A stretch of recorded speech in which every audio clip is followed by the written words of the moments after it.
Bienvenido, apóstol querido. Un gran abrazo.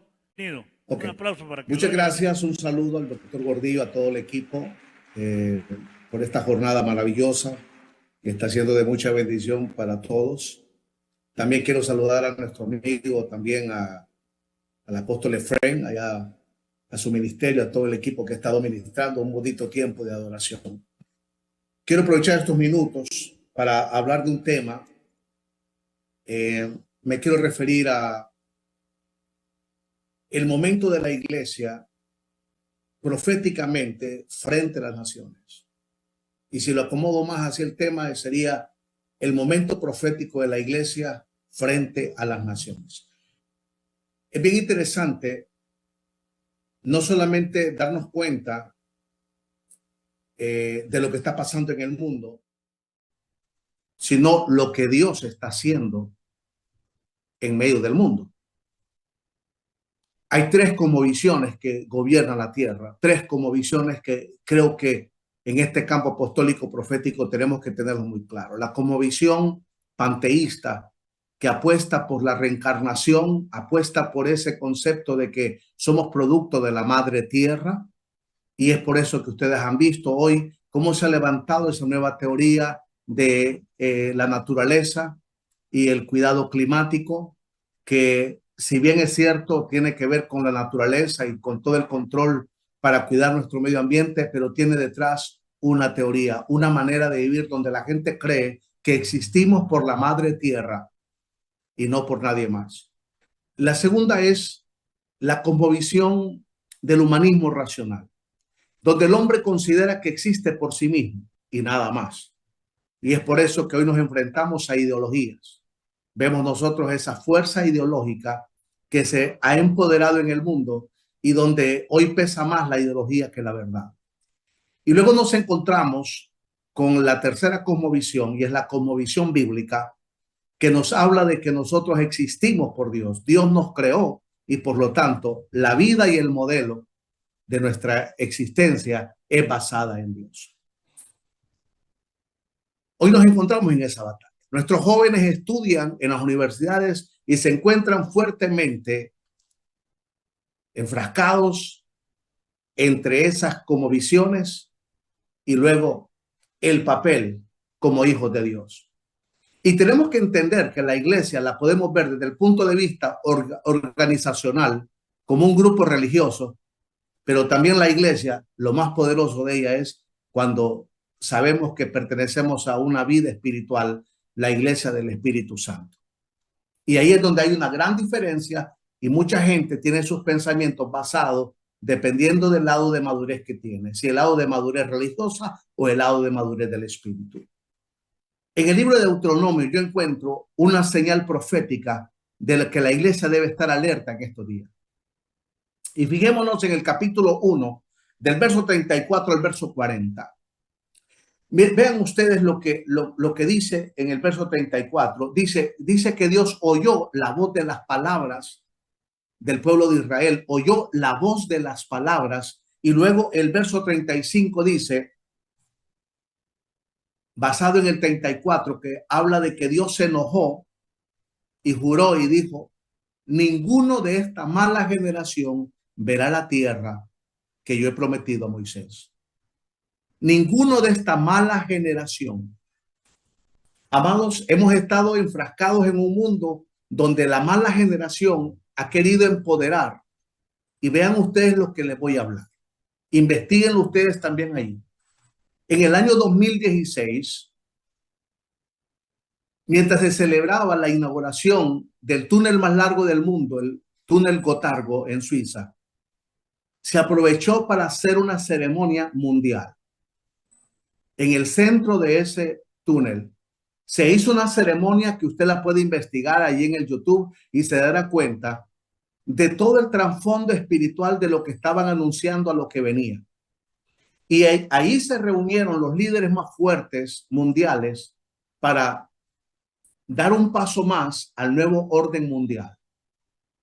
Y es interesante cómo ese año, en junio, se empodera fuertemente en Estados Unidos el emprendimiento de quién iba a gobernar la nación, entre Hillary Clinton y Donald Trump. Ese nuevo orden mundial tenía en sus planes que Hillary Clinton fuera la que gobernara, pero Dios intervino en ese momento y no pudo ganar.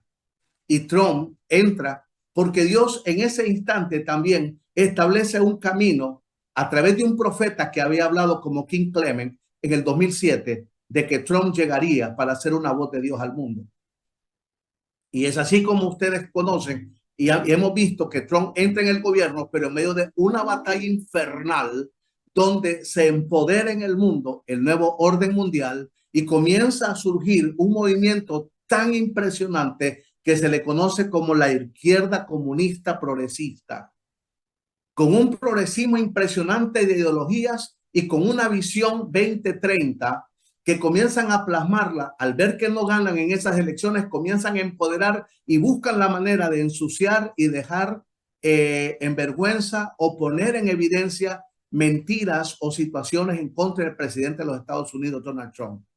Es así como ese sistema maligno logra su objetivo y el 2020, con la Agenda 2030, con objetivos claros para gobernar el mundo y cambiar todo el esquema con una apariencia de piedad, pero detrás con una sustancia de falsedad, entra el presidente Biden y gobierna Estados Unidos. Y yo no tengo que hablarle a ustedes quién era el gobierno de Biden, porque realmente Biden fue un instrumento del diablo para meter ideologías perversas que realmente comenzaron a empoderar. Y vimos nosotros como en América Latina, en medio de toda esa convulsión geopolítica, comenzaron a levantarse gobiernos de izquierda comunista y empoderan América, todo Latinoamérica, Europa. Es impresionante cómo a través de la violencia, a través de un movimiento tan perverso y malo, comienzan a empoderar temas como la ideología de género, el progresismo, temas como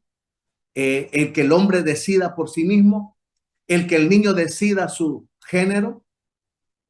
Vemos cómo se enfrascan en contra del trabajo que viene en contra de la iglesia. Y atentos a esto. La agenda era visión 2030, porque el plan era que en 10 años querían transformar y darle vuelta al mundo. Pero la iglesia en Estados Unidos se da cuenta de lo que ha pasado. En América Latina nos damos cuenta de lo que ha pasado y comenzamos a orar, porque faltaba la segunda parte de la profecía de King Clement, que decía que Donald Trump gobernaría 2 periodos y apenas llevaba un periodo.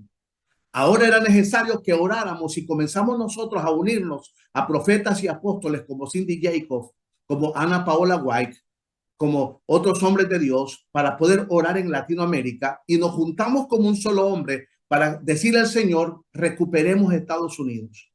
Es así como el 5 de noviembre de 2024, el presidente Trump retoma el gobierno y se cumple la profecía de 2007 en ese hombre de Dios, King Clement, y rompe todos los pronósticos donde decían que iba a ser una elección apretada y que apenas no se iba a saber más que un mes quién iba a ser el presidente. Y en la misma noche de la elección, Trump garantiza los 3 poderes y se queda puesto por la mano de Dios.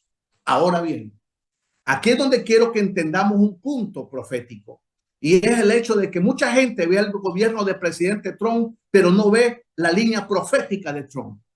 Y es ahí donde hombres profetas, apóstoles, tienen que alinear bien los tiempos. Porque si ustedes se fijan, en el gobierno de Trump se está enfrentando con leyes muy claras contra el terrorismo, contra el comunismo, contra el narcotráfico, contra ideologías de género, y que se respete la libertad de fe. Una batalla realmente espiritual, una batalla realmente que tiene que ver entre el reino de la luz y el reino de las tinieblas. Comienza entonces a buscar Dios la manera en cómo entabla todo ese proceso y empodera a la iglesia. La iglesia se empodera en los Estados Unidos a tal punto que cuando Trump gana, miren hasta dónde llega Dios, que mueve las estructuras de toda la iglesia de los Amish. Los Amish han sido en su estructura ideológica que no se meten en la política. Vieron tanto la amenaza de esa maldad mundial que tuvieron que decirle a su gente: hay que votar por Trump. Primera vez en la historia de un pueblo tradicional. ¿Qué tiene que ver eso? La intervención divina, porque lo que estamos es a las puertas de un gran avivamiento al mundo de las naciones que nace en América y de América tocará a las naciones. Y ese avivamiento está soplando, pero atentos a esto. Hoy vemos lo que está pasando y la gente ve el reordenamiento que está haciendo Trump en su propio país. Y mucha gente lo ve desde el punto de vista sentimental, emocional, como nuestro pueblo. Que están haciendo esto a la gente, están haciendo esto a la gente. Pero es que no es ese el punto. Hay algo detrás que yo les invito a que ustedes tienen que observar. Y el tiempo no me da para poder ahondar en ese tema. Pero ahí hay un punto profético que tenemos que darnos cuenta de lo que significa hoy día. Yo me he dado cuenta que el presidente Trump es una de las pruebas para muchos hombres, incluso para la iglesia. Es la prueba de Dios para ver cómo está el corazón de la iglesia. Si la iglesia está más respetando los parámetros humanos, los parámetros humanistas racionales o los parámetros divinos, discerniéndolos para entender cuáles son los tiempos que estamos viviendo.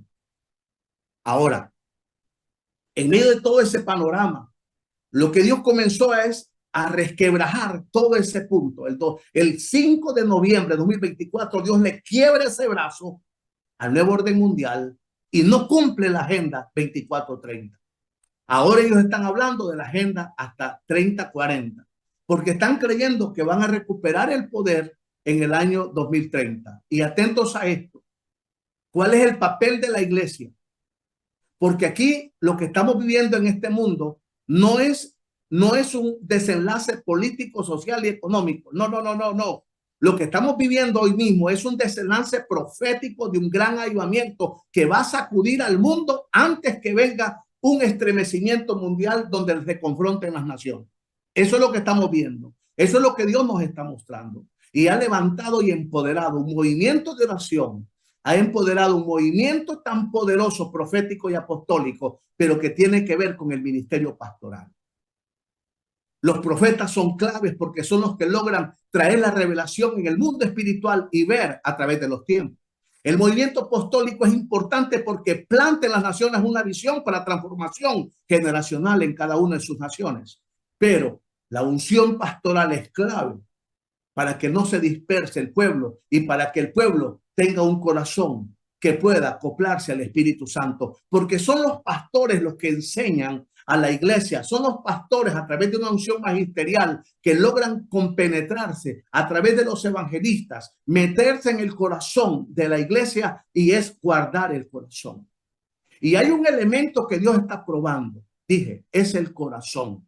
Ojo con el corazón, porque dice en el libro de Jeremías que Dios dio pastores conforme a su corazón.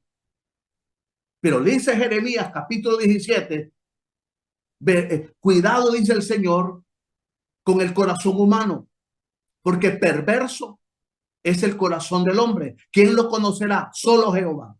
Oigan, pastores y ministros, o operamos en el ministerio con el corazón de Dios o con el corazón humanista, que dice, porque el corazón de Dios está en Jeremías 3, pero el corazón humano está en Jeremías 17. Entonces tenemos que darnos cuenta que lo que Dios está diciendo es guarda tu corazón. Le está haciendo un llamado profético a la iglesia, porque todo ese envenenamiento, todos esos ataques, toda esa batalla ideológica perversa que el mundo ha atacado es para envenenar el corazón. Y es donde tenemos que cuidar, porque el corazón no es nuestro móvil de vida, sino el espíritu. Nosotros no somos corazones, nosotros somos espíritus vivientes en un cuerpo. Y aquí tenemos que estar como alertados, guardar el corazón de la familia, volver al corazón de la casa, el altar familiar, volver al corazón de la iglesia, el Espíritu Santo, el altar de oración. ¿Sabe que hay muchos hombres que están más, y hablo de los hombres de Dios, cuidado con esto, que están en adormecimiento? Porque dice en el libro de Jonás capítulo 3, que en el tiempo de Jonás, Dios anunció un terremoto y no vino porque el rey y toda la generación se volcaron en ayuno. Pero en el libro de Nahum vino ese terremoto que anunció a través del profeta Jonás. Pero ¿por qué vino en el tiempo de Nahum? Porque dice en el capítulo 3, una de las razones que da es que dice, los pastores se durmieron. El adormecimiento de atender más una agenda personal y abandonar el altar de la oración, la comunión del Espíritu Santo. El atender más el ministerio y descuidarnos de la visión que Dios nos entregó. Ojo, el atender más nuestro rebaño y olvidarnos de nuestra ciudad y de nuestro país, si el país es la heredad que Dios nos dio. Y en Mateo 25 dice que el Señor llamará a las naciones y les pondrá unas a la derecha y otras a la izquierda. Yo quiero que Honduras aparezca en aquel día, cuando Cristo venga a reinar el milenio, aparezca Honduras en el lado derecho como una nación oveja. Pero ¿quiénes son los hombres que encaminan ese proceso profético? En el capítulo 1 siempre de Deuteronomio que estoy, en el verso 34, verso 36, verso 37 y verso 38, habla de Josué y Caleb. Dice que Caleb lo escogió y a Josué para que fueran los guías que entraran y guiaran a la siguiente generación para que tomaran la tierra prometida. Porque la generación mala iba a morir. Hay una generación que no va a ver el siguiente gran avivamiento, pero hay una generación que Dios está guiando. Y Josué y Caleb eran mayores de 20 y los mayores de 20 iban a morir. Pero ¿por qué no murió Josué y Caleb? Sencillamente por dos razones. Dice que Caleb no murió en el juicio que Dios mandó a los mayores de 20 porque temía a Dios, servía, amaba, servía, temía a Dios. ¿Y por qué no murió Josué? Porque dice que sirvió a la par de su pastor Moisés. La generación Josué Caleb, Dios lo está empoderando en estos días. Y es la generación de hombres de Dios que se mantienen sirviendo a Dios con temor, pero también fieles a sus coberturas, fieles a sus pastores. Es una generación que se vuelve en un espíritu de obediencia al reino del Espíritu. Y es esa generación la que realmente va a levantar un tiempo de adoración y de alabanza en las naciones, porque hará prevalecer el propósito de Dios en medio de los tiempos. Escuchen esto. Hoy Dios está empoderando la generación Josué Caleb. Repito, aquellos que son fieles a Dios, pero que también son fieles a sus coberturas espirituales. Hay muchos hombres de Dios que hoy han crecido en sus ministerios más que sus coberturas. Y el enemigo los envenena y le dice, mira, tú estás más empoderado que tu cobertura, hazte a un lado, y se apartan de su cobertura. Es como arrancar un árbol de sus raíces y puede secarse. Cuidado. Hoy está llamando Dios a enraizar la familia y a poner una generación en perspectiva. ¿Y quién es la generación que Dios está usando en estos días? No son los hombres adultos, no son los profetas ni los apóstoles. La generación que Dios está viendo para estos días está en el verso 39 de ese capítulo 1 de Deuteronomio. Y vuestros niños de los cuales dijisteis que servirían de botín, y vuestros hijos que no saben hoy lo bueno ni lo malo, ellos entrarán allá y ellos le daré la tierra y ellos la van a heredar. Dios ha puesto sus ojos en la generación de niños. Y los niños son los instrumentos de Dios para estos días. Escuchen esto, amados. En el capítulo 18 del libro de Mateo dice, vuélvete como un niño, hazte como un niño para que puedas entrar en el reino de Dios. ¿Por qué muchos ministros de Dios han dejado de ver la potencia del reino? Porque han dejado de ser niños. Jesucristo nos dice ahí que para que podamos entrar en la potencia del reino hay que volvernos niños. ¿Y qué es lo que dice Corintios? Sin malicia, quita la maldad de tu corazón. Hombres de Dios que realmente se conviertan en esos niños que puedan traer la potencia del reino. Hoy vemos nosotros realmente el mundo sediento de revelaciones, pero con una ausencia de una relación verdadera con Dios.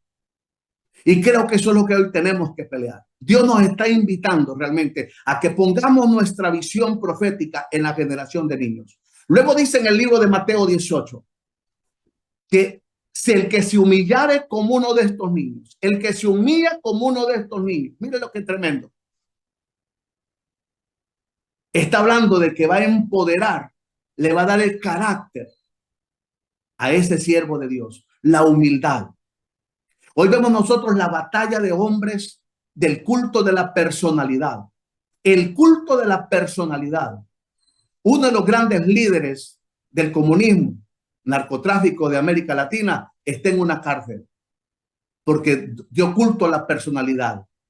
Y cuidado, pastores, Dios nos ha llamado a que usemos el manto de la humildad para que toda la gloria sea para Jesucristo. Y luego dice la tercera parte de ese capítulo 18, y cualquiera que recibe a un niño como este, a mí me recibe. ¿Qué significa esto? Que el pastor, que el hombre de Dios que trabaje con los niños, Jesucristo va a estar presente. El que recibe a un niño, me recibe a mí. El que trabaja con los niños, Jesús va a estar presente. No sé a quién le estoy hablando en esta hora, pero usted debe volver su trabajo con la niñez. Cuando usted trabaje con los niños de su ministerio, cuando usted atienda con el corazón verdadero los niños de su casa, verá a Jesús de su lado y que nunca le va a dejar. Tengo tantos testimonios de darle de eso, pero en este momento solo era compartir esta revelación. Que Dios me los bendiga. Abrazos, la paz del Señor con ustedes. Aleluya. Gracias, apóstol. Un Gracias. abrazo. Gracias, querido. Gracias, querido Roy. Un gran abrazo y qué bueno la generación nueva. Muy importante poner atención a los niños.